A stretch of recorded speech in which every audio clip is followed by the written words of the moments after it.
मनुष्य की संसार के प्रति जो लालसा है, पिपासा है, वो कैसी है। एक भिखारी था, भीख मांगता था, और वो भिखारी भीख मांगता था। संजोग से एक दिन भीख मांगते मांगते किसी रास्ते से गुजर रहा था और सामने एक फकीर संत उसको मिल गए। तो देखा कि आज तो सुबह का समय है और भिखारी को सुबह के समय में अगर कुछ नहीं दिया जाए, अगर सुबह सुबह आपके सामने कोई भिखारी आ जाए, अगर आप उसे कुछ नहीं देते हैं तो सामने तो नहीं, पीछे 2-4 गाली जरूर वो देगा, कहेगा कि हमारा जतरा खराब कर दिया। संत मिल गए, कहा कि आप कुछ न कुछ तो देना ही पड़ेगा, आप सामने हैं और बिना दिए आपको यहाँ से हम जाने नहीं देंगे, देना ही पड़ेगा। संत ने कहा कि मेरे पास देने के लिए है क्या? आत्म रतन धन थोड़ है, मेरे पास तो आत्म रतन धन है। संग चले सोई धन है, संतो छूट जाए सोई माया। संग चले सोई धन है, संतो छूट जाए सोई माया। संसार का जो धन है वो तो छूटने वाला है, और मेरे पास जो धन है वो लेने की योग्यता, वो पात्रता आपके अंदर है नहीं, और जो आप मांग रहे हैं वो देने में मैं समर्थ नहीं हूँ। कहा कि आप चाहेंगे तो कुछ न कुछ मिल जाएगा। कहा एक काम करते हैं, अब तुम आ ही गए हो तो लाओ मैं एक पत्र लिख देता हूँ कुबेर के पास, जिसके पास धन की अथाह संपत्ति है, जितना तुम्हें चाहिए उतना मांग लेना। उस भिखारी ने कहा कि इससे बढ़िया अवसर और क्या हो सकता है। उसने उसको पत्र लिख दिया, वो कुबेर के दरवाजे पर गया और पत्र दिखाया। कुबेर ने कहा कि उसको जितना धन चाहिए उतना धन दे देना। वो लेकिन भिक्षा पात्र लेकर के गया। कुबेर के अनुचर सेवक ने कहा कि आज तुम जिसके पास धन लेने के लिए आए हो उसके पास धन की कोई कमी नहीं है, और एक काम करो कि ये भिक्षा पात्र फेंक दो। यहाँ भिक्षा पात्र की आवश्यकता नहीं है, यहाँ भिक्षा पात्र की जरूरत नहीं है। ये भिक्षा पात्र तुम क्या करो, फेंक दो, और तुम बताओ कि तुम्हें कितना धन चाहिए, कितनी संपत्ति चाहिए, कितना अर्थ चाहिए, हम देने को तैयार हैं। उस भिखारी ने कहा कि मैं संतोषी भिखारी हूँ, मुझे ज्यादा नहीं, बस इतना चाहिए कि जितना में ये भिक्षा पात्र भर सके। मुझे तो उतना धन चाहिए जितना में ये भिक्षा पात्र भर सके, इससे ज्यादा मुझे धन नहीं चाहिए, इसके अलावा मुझे और कुछ नहीं चाहिए। मुझे तो बस इतना चाहिए कि जितना में ये भिक्षा पात्र भर जाए। माताओं लोग से निवेदन है कि जब तक सत्संग चले तब एक आदमी यहाँ लगा दीजिए, किसी को पता नहीं क्या है, एक आदमी यहाँ लग जाइए। अभी बाद में सभी संतों का बंदगी करिए, कोई दिक्कत नहीं है, उसके बाद बंदगी करिएगा, कोई दिक्कत नहीं है। बोलिए सदगुरुदेव की। भिखारी ने कहा कि इतना काम करिए कि मेरे इस भिक्षा पात्र को आप भर दीजिए, इससे ज्यादा मुझे धन नहीं चाहिए। तो भिखारी को ले गया और उसके भिक्षा पात्र में धन डालना प्रारंभ किया। यकीन नहीं मानेंगे आप कि वो कुबेर का कोषागार रिक्त हो गया।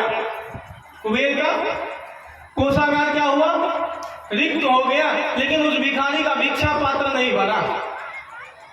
भिखारी का भिक्षा पात्र नहीं भरा। तो कुबेर के अनुचर ने कहा कि कहीं ऐसा तो नहीं है कि तुम छिद्र करके रखे हो कि जो भी हम धन डालते हैं वो कहीं नीचे तो नहीं चला जाता, जो हम डाल रहे हैं वो कहीं नीचे तो नहीं चला जा रहा है। ऐसा करो, उलट करके एक बार दिखाओ तो देखे तो क्या है, कैसा है। जब उलट करके देखा तो यकीन नहीं मानेंगे, वो भिक्षा पात्र आदमी का मस्तिष्क था। कहने का अर्थ है कि दुनिया की सारी भिक्षाएं पात्र भर सकती है, दुनिया के सारे कोष तो भर सकते हैं, लेकिन आदमी का मस्तिष्क कभी नहीं भरता। आदमी कभी भी पूर्ण नहीं होता है। आदमी सोचता है कि कितना हमारे पास हो जाए, और पूरी दुनिया एक व्यक्ति को आप दे दीजिए फिर भी वो कहेगा कि पर्याप्त नहीं है, फिर भी आदमी कहेगा कि अभी कुछ बाकी है, अभी कुछ अल्पता है जीवन में। कभी आप पूर्ण हुए हैं जीवन में? आप लोग हाथ उठा करके कहिए तो कोई भी व्यक्ति पूर्ण है क्या? सभी आदमी कहीं ना कहीं अल्प है। सभी आदमी जीवन में यही सोचता है कि अभी हमारे जीवन में रिक्तता रहा है, अभी हमारे जीवन में अधूरापन है, अभी हमारे जीवन में पूर्णता नहीं है, और इसी में जीवन चला जाता है। और अध्यात्म नाम है पूर्णता का। अध्यात्म का अर्थ ही है कि जिस दिन आप अध्यात्म के मार्ग में चले आएंगे, यकीन मानिए कि उस दिन आपको पूर्ण होने से कोई रोक नहीं सकता है। उस दिन आप पूर्ण हो जाएंगे। तो अभी तक भीतर में काम की यही तो कुछ वासनाएं हैं आदमी के जीवन में, और इसी वासनाओं में आदमी जीवन भर जीता है। तो 4 पुरुषार्थ, धर्म, अर्थ, काम और मोक्ष, इन 4 पुरुषार्थों में मोक्ष जो है परम पुरुषार्थ है।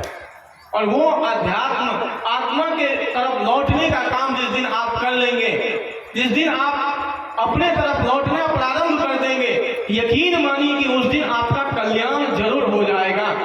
लेकिन दुर्भाग्य ये है कि आज तक तो हम जीवन में समझ ही नहीं पाए कि अध्यात्म क्या है। उसके लिए जो सूत्र मैंने प्रारंभ किया था कि अथ योगानुशासनम, जिस दिन आपके जीवन में अनुशासन आ जाए, आत्मनियंत्रण आ जाए, जिस दिन आपके जीवन में अपने आप पर नियंत्रण आ जाए। और कभी विचार किया कि अपने आप पर नियंत्रण कैसे आएगा, अपने पर नियंत्रण कैसे किया जाए, उसके लिए क्या सूत्र है, अपने का दमन कैसे किया जाए, अपने का संयमन कैसे किया जाए। मैं साधना का सूत्र बता रहा हूं, एक एक पंक्ति साधना का सूत्र है कि अपने मन का निग्रह कैसे किया जाए। क्योंकि संसार में सबसे बड़ा वेग वाला चंचल मनी है। चंचलम ही मना कृष्ण परमात्म बलभद्रम तस्याहं निग्रहं मन्ये वायोरिव दुष्करम। अर्जुन ने प्रश्न किया कि भगवान, इस संसार में सबसे बड़ा वेग वाला कोई चीज है तो मन है, मन को कैसे बस में किया जाए? इसके लिए कोई अभ्यास है क्या? इसके लिए कोई रास्ता है क्या? इसके लिए कोई मार्ग है क्या? इसके लिए साधनात्मक कोई पक्ष है क्या? है? इसके लिए कौन सा रास्ता है जिस रास्ता पर चलने के बाद मन का निग्रह कर किया जा सकता है, जिस रास्ते पर चलने के बाद अपने मन को वश में किया जा सकता है? उसके कुछ सूत्र हैं। भगवान कृष्ण ने कहा कि असंशयम ही महाबाहो मनोर्दुर्निग्रहं चलम अभ्यासेन तु कौन्तेय वैराग्येन च गृह्यते अवश्य में चंचलम ही मनः कृष्ण। हे कृष्ण, मन तो अवश्य बड़ा चंचल है, वेग वाला है, अप्रमाथी है। इस मन का प्रमथन करना, इस मन को मंथन करना बहुत कठिन है।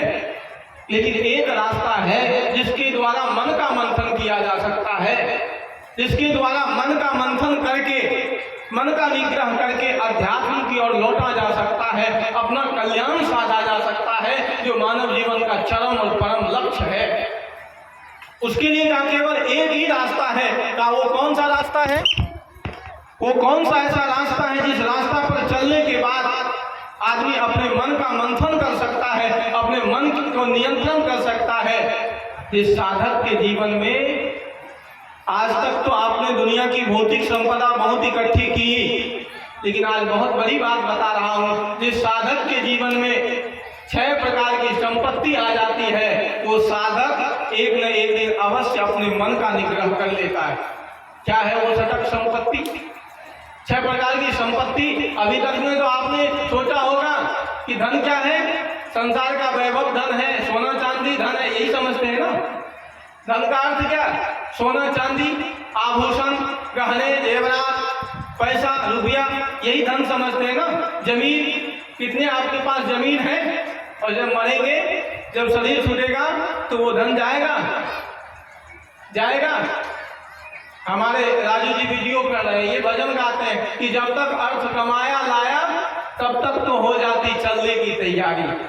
जब तक आदमी अर्थ कमाता है, जोड़ता है और सोचता है इसको भोगूंगा, तब तक तो चलने की तैयारी हो जाती है, तब तक तो जीवन समाप्त हो जाता है। जब तक आदमी टाइल्स लगाता है, पत्थर लगाता है, सोचता है जब इस मकान को मैं भोगूंगा कुछ दिन, तब तक तो मृत्यु आ जाती है। घर बनाता है, परिवार जोड़ता है, संसार को इकट्ठा करता है, और तब तक मृत्यु आ जाती है, तब तक जाने की तैयारी हो जाती है।